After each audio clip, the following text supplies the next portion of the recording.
We're at the German American Trade and Tech Conference organized by the Aspen Institute with Melissa Eddy. You're the Berlin correspondent for the New York Times.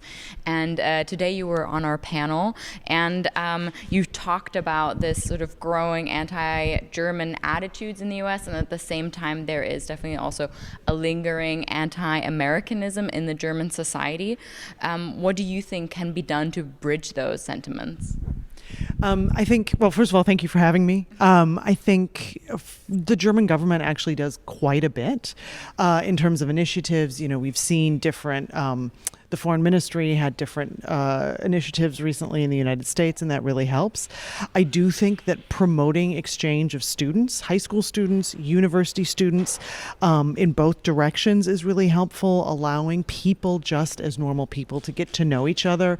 And I think often what happens is that's what we forget, right? We function at such a high and almost an egghead level of, diplomacy, and it's all very serious, and we forget sometimes we're dealing with people.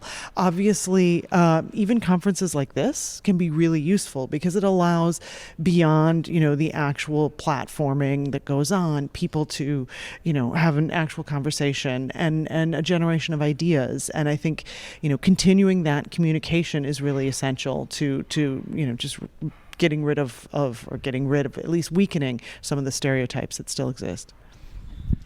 Thank you. The geopolitical environment is certainly changing at the moment. What do you say as, what place does the transatlantic alliance have in this new global power dynamic? I think it's essential for sure. And it's, of course, it has its fissures. It's fraught in certain areas. China is certainly one point where we see different points of view coming from Germany and the United States. But if the transatlantic alliance is able to withstand those fissures and keep up the dialogue that I was just talking about, and find ways to move forward even if it's imperfect, if the alliance is imperfect, it will still provide more global stability. Certainly on the provision as well, it was brought up in our panel that Germany take on, and maintain a leadership role within Europe, right? Because the transatlantic relationship can no longer just be Germany and the United States. It has to now be the wider Europe, but Germany has such a crucial role to play in Europe that I think through the nature of the German-American transatlantic relationship, then it helps to really bolster Europe's relationship with the United States and really keep that core relationship solid.